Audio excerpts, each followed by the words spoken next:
We got advance copies of the Seth Wickersham book, American Kings, a biography of the quarterback, the famous book that detailed not only Caleb Williams and his dad Carl talking about whether or not he wanted to be a Bear, but it also goes into the vignettes and backgrounds of other quarterbacks that came on long before him, like John Elway, Peyton Manning. His dad in this is also referred to a lot, Archie Manning. Warren Moon's story is reflected in this book. There's a lot to digest. We only got it a few days ago, so between trying to prepare for our shows and also do the right thing with acknowledging the current Bears, we wanted to sit down with this, and plain reading was a part of this for me. The way the stories are told is in a series of vignettes by Wickersham. He goes into not just recollections of stories that others had, but also then puts them next to current storylines that you are seeing take place in real time. So the storytelling is some in the past, and then it's some scene change to what is going on in real time with people. That includes Carl Williams and Caleb Williams, who, according to reports, they did both make sure that there was an integrity check with the author, Seth Wickersham, and that it was being portrayed in a proper and integrity-filled light.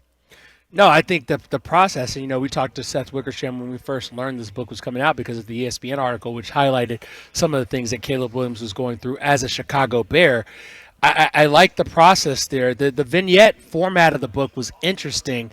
It reminded me of watching movies like Valentine's Day, Crazy Stupid Love, Love Actually, where you have different things happening with different characters and somehow they kind of connect in many ways. And that's what you see with the quarterback because, let's be honest, quarterbacks is within the fraternity of football, its own fraternity. And so to see what certain quarterbacks, former like John Elway and what Jack Elway did and Peyton Manning, and obviously you start talking about Peyton Manning, then it's Archie Manning, and then it's Arch Manning, and it's Cooper Manning, and there's a lot of Manning in there. Eli, of course. And so understanding all of that, and even Caleb Williams and kind of the cross-referencing of people he came into contact with on the way to really what his stated goal was as a child, which was to be the best quarterback of all time. And I think that there's a part of this that Wickersham tried to illustrate, but perhaps because of the storytelling style with juxtaposition doing a lot of work here because the contrast of the stories did, I think, a lot of the painting of the actual positions people were in. Like, for example, we all know that the Mannings are made men, not just in football, but in American society. We know that John Elway rose to the top, not only defying process, but then also being part of ownership and larger groups of the Denver Broncos, more important parts of the team. That was the goal. Roger Staubach is referenced in this because after he was the Cowboys quarterback, he proceeded to run a commercial real estate business that became a true empire. So that part of it was illustrated, I think, really well. But the other side of it is the Carl Williams and Caleb Williams arcs and illustrations of what they were going through, where at times I feel like they were unfairly portrayed in perhaps the motivation, and at times I thought perhaps almost painted in a way of delusion when it came to the drive. But that's because, as a lot of us know, when you're not the guy who looks like Peyton Manning, or you're not the quarterback who looks like per se Eli Manning, or in this case John Elway, that you have to work twice as hard. You have to be twice as good. And it was quoted in here at times, the contrast of being a black quarterback, and that was illustrated in some of what the discussion was between Carl and Caleb and what the quotes were. Be good at all the things that your, quote, traditional quarterback is good at, but then also be athletic and be able to be good at essentially every role they need you to be. And Warren Moon is one of the quarterbacks who's featured also, that there's plenty of vignettes about him in this as well. So it was interesting how that was weaved into the conversation. And I think if you're a Bears fan, why this book should be important to you is to understand, first of all, how you're perceived. And I've been arguing about this. One of the things that stood out, right?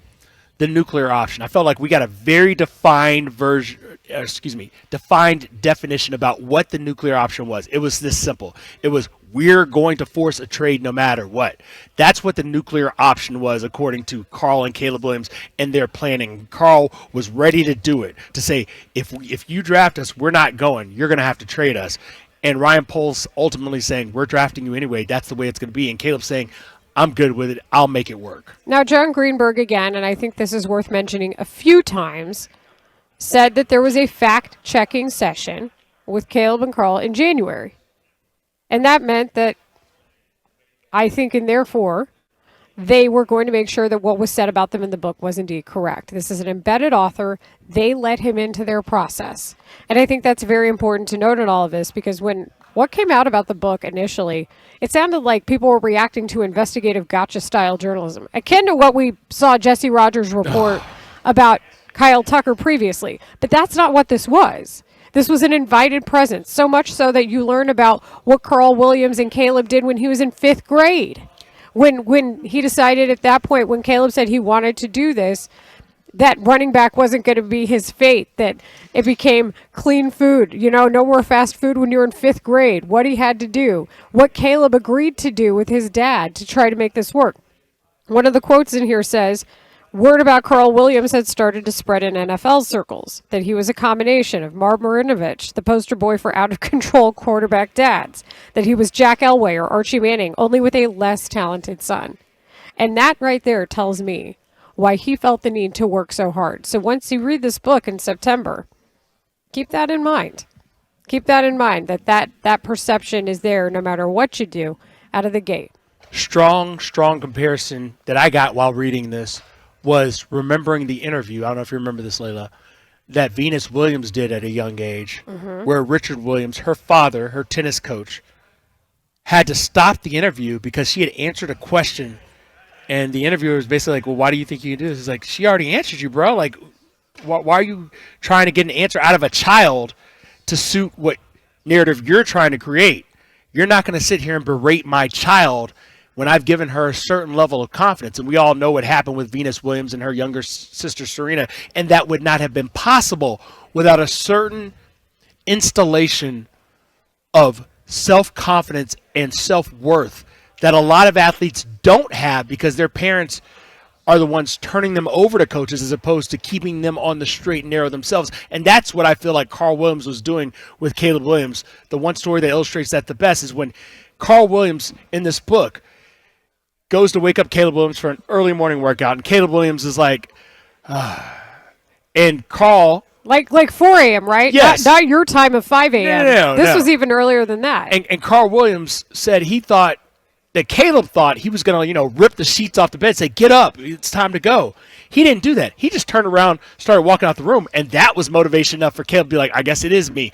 I'm going to have to motivate myself to get up out of this bed and do the work that has to be done to reach this goal of being the best quarterback of all time. But the reason I don't blame parents like Serena and Venus's dad, like Carl Williams, for example, and also like LeVar Ball, is because they know what has happened to them and people they know, and they knew that nobody, in the words of Notre Dame, nobody was going to outwork us today. And so that's what you see. And I think the difference is, yeah, that's a quote in this book about the word about Carl Williams, but Caleb was a willing participant in this. He told his dad he needed more. He told his dad he wanted to keep pushing himself.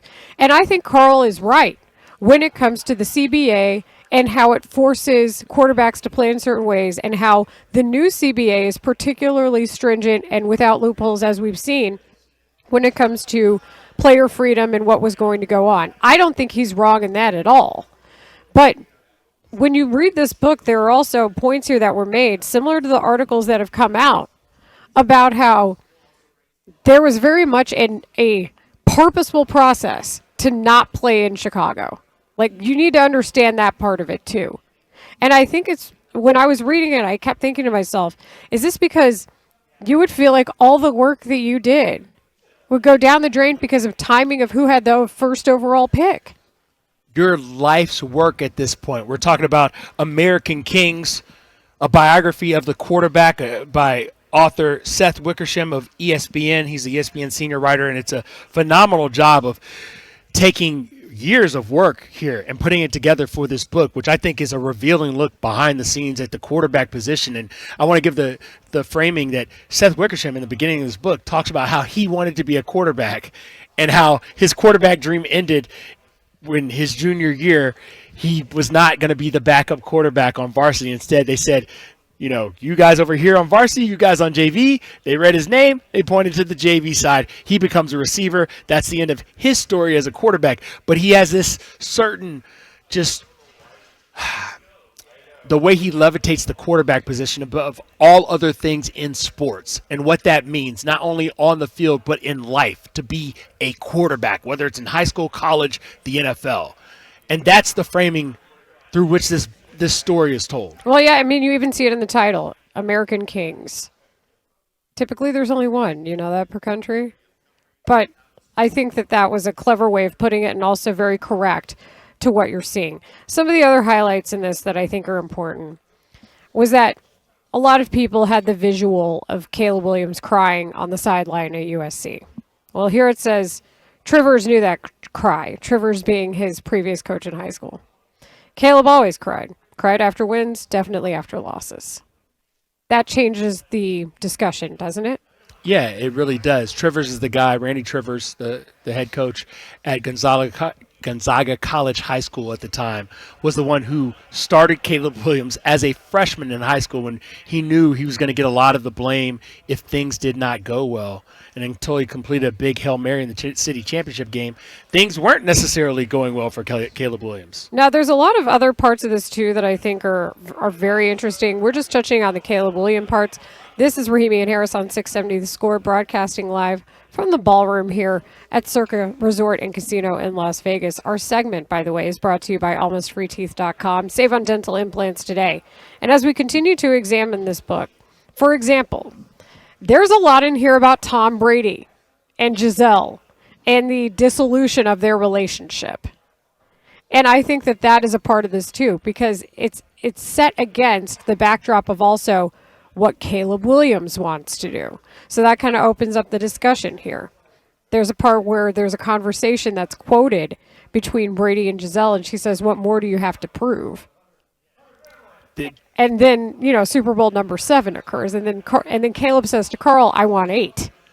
Your quarterback says to his dad he wants 8 Super Bowls. He sent him a text saying, "I want 8," and Carl at first didn't even know what he was talking about. I was like, what? And then it sunk in. Oh, wait, Brady just won number 7. He's talking about 8 Super Bowls. So I understand that part. One of the interesting things about the way this all happened is the people he meets along the way, because he does play in Hollywood at USC. Right. And he has this dinner with Denzel Washington at Steak 48, and he shows up in sweatpants and realizes, I'm not dressed like everybody else is dressed here. Starts furiously texting his dad, do I need to go home and change what's going on? And he's at the hostess stand, and Denzel calls him back to the private room, comes to get him.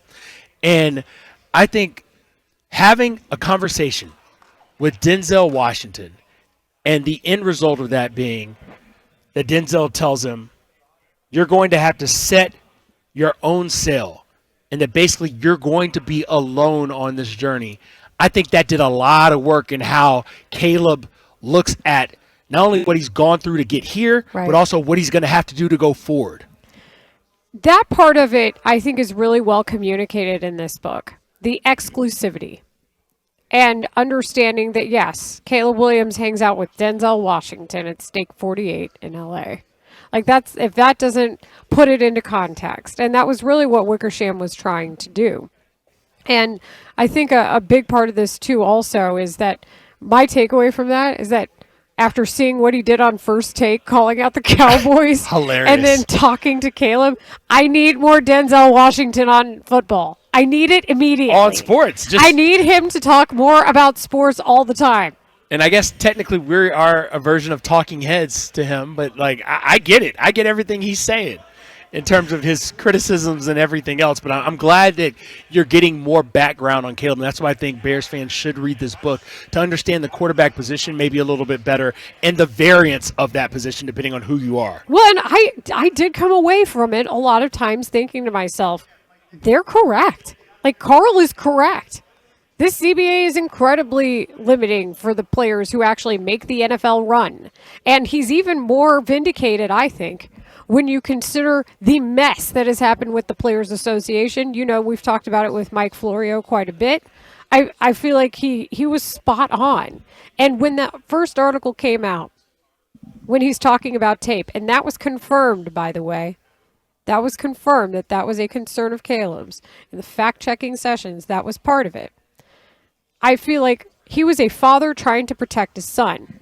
The problem is he's also the agent responsible for Team Caleb. But again, that is a father trying to protect his son from getting eaten up by a machine that is built on people who are not like him. The thing I took away with it specifically with Carl. I can show you guys on Twitch all my bookmarks here, so you can see that. You can see all the bookmarks I have on here.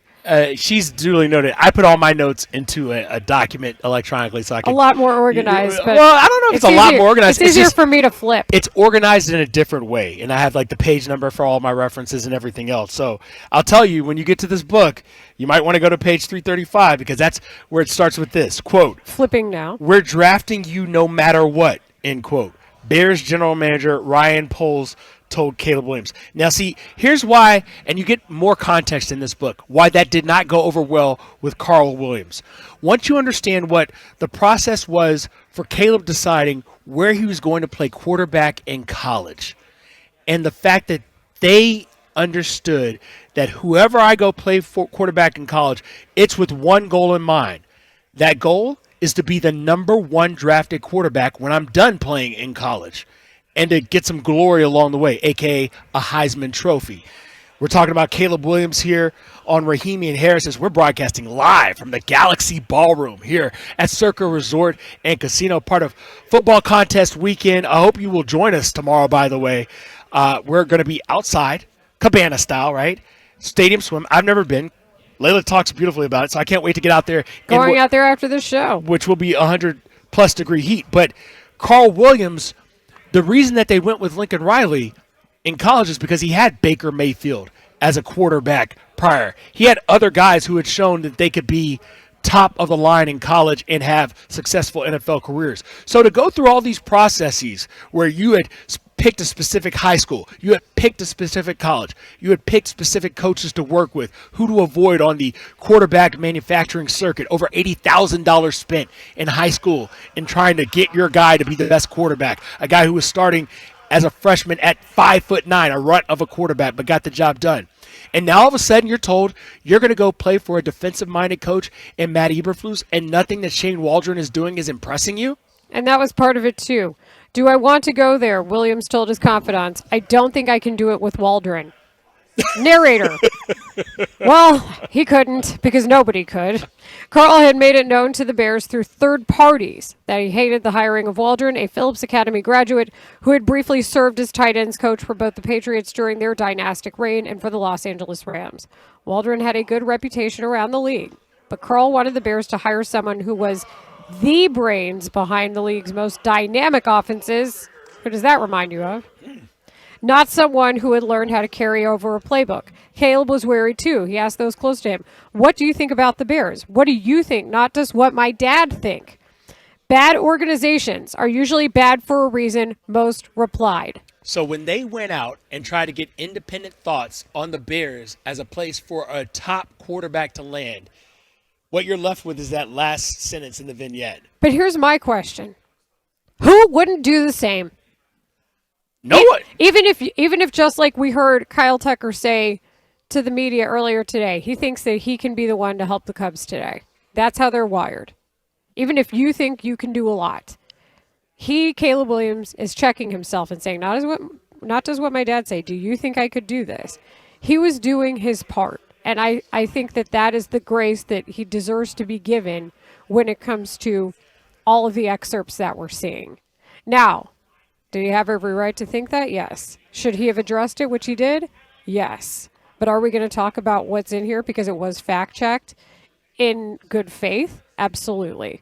More to come here from Circus Galaxy Ballroom here in Las Vegas. We have the book, Seth Wickersham's American Kings, the biography of quarterbacks. Yes, Caleb Williams is in it a lot. He goes back all the way to Y.A. Tittle.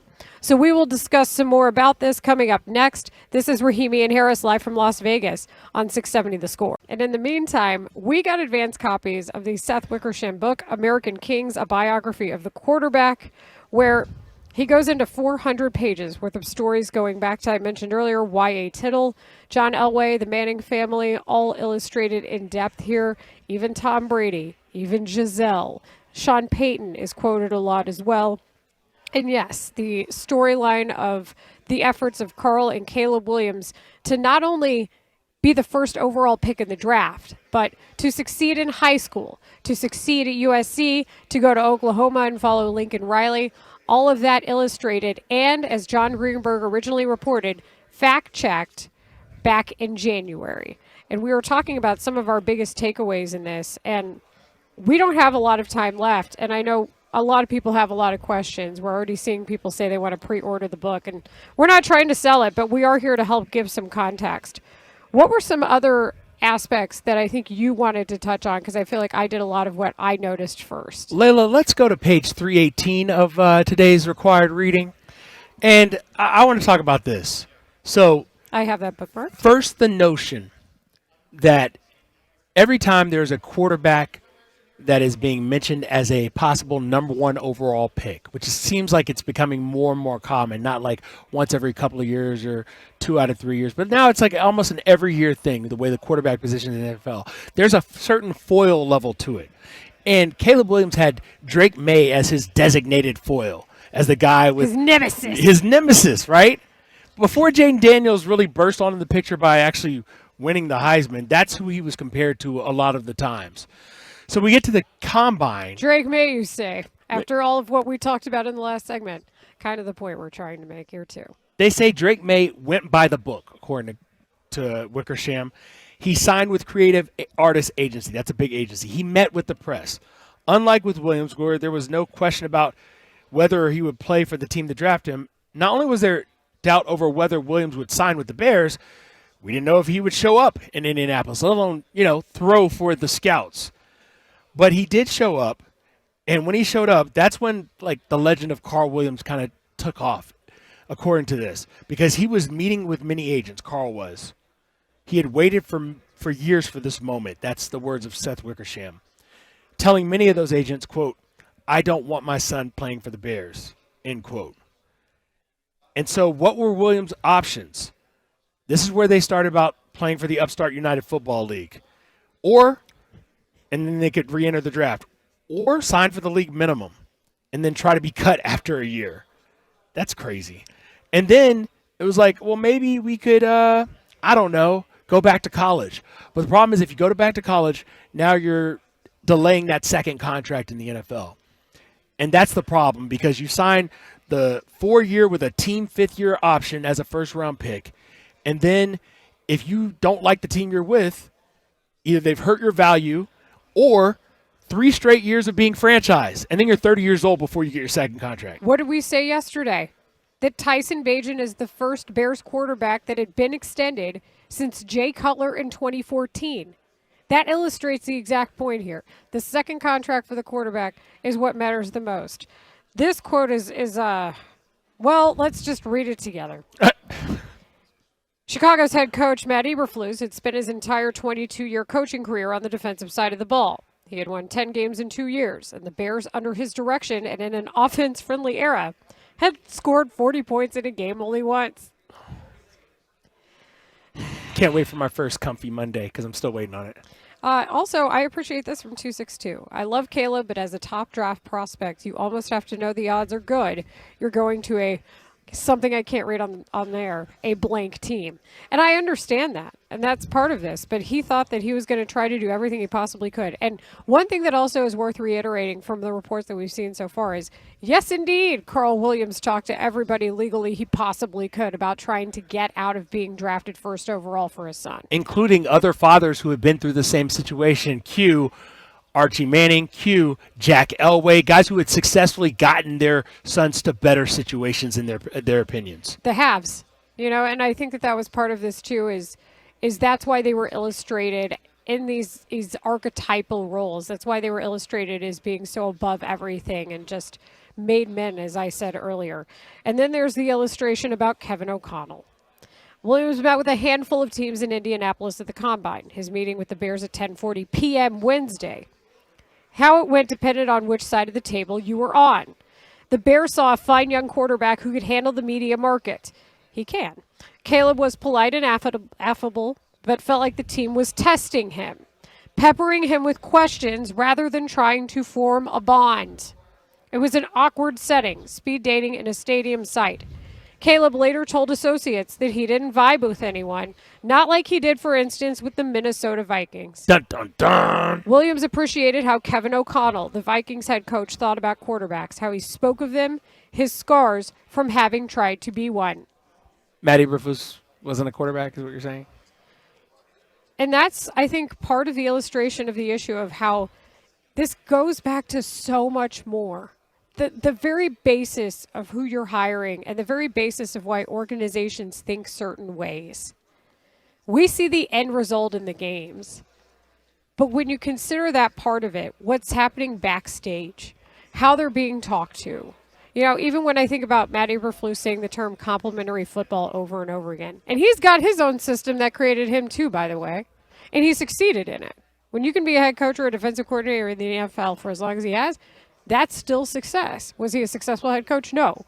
But is he better than which is what this book is trying to illustrate for his respective job? Absolutely. Let's talk a little bit more about O'Connell. We discussed the book, American Kings, a biography of the quarterback by Seth Wickersham. We've got advanced copies. It comes out the day after Monday Night Football in the season opener against the Vikings. So here's the background on O'Connell I think people need to understand. Wickersham writes, O'Connell was an excellent quarterback at San Diego State, a four-year captain, addicted to the wave of momentum he felt spread across the team when he did his job well. The Patriots drafted him in the third round in 2008. He figured he would watch Tom Brady up close for a few years, then take that knowledge to another team. O'Connell threw 6 passes as a rookie in New England, completing 4 for 23 yards. He had no idea at the time that those would be the final regular season passes of his career. He was cut the next year, 2009. The Lions signed him, then traded him 5 days later. He auditioned for teams. It never went well. He always wanted to create, quote, the wow factor, end quote, he says, the one transcendent throw that would make a team believe. Quote, I learned that's the last possible thing you should do, he says now. And so I think there was a certain relatability with his struggles that Caleb understood. And this is the part right here. The end of this particular vignette ends with this. In 2024, O'Connell was in the market for a quarterback. He got on with Williams well enough for the quarterback to fantasize about blowing up the draft and forcing a trade. Quote, I need to go to the Vikings, end quote, Caleb told his father. Carl replied, let's do it. And that's part of what we've read so far. I think that when you consider how that season turned out, and that's part of this, the results are matching the process. And when you consider how the Vikings season ended up, and Sam Darnold and Kevin O'Connell arguably now being one of the best coaches cemented in the NFL after working with him. The difference head coaches make in the league in your wins and losses. Every time I read something else, I realize that it's even more of a difference than I understood the day before. One of the quotes that is quoted in here is Sean Peyton. Get to it. And Sean Peyton, not only do you see how he creates a team and how he works with quarterbacks, Peyton has done us one better. He has a formula, and he shared it with Seth Wickersham. His formula is based on the number of attempts, the number of sacks in those attempts, the number of fumbles in that set, interceptions, your completion percentage, and then it calculates a weighted average. So he was trying to use that algorithm, a basic one, to create his value of who he was seeing to match his eye test to what he knew about their data. And for him, the lower the average, the better. Williams's was 17.5. Bo Nix's was 2.3.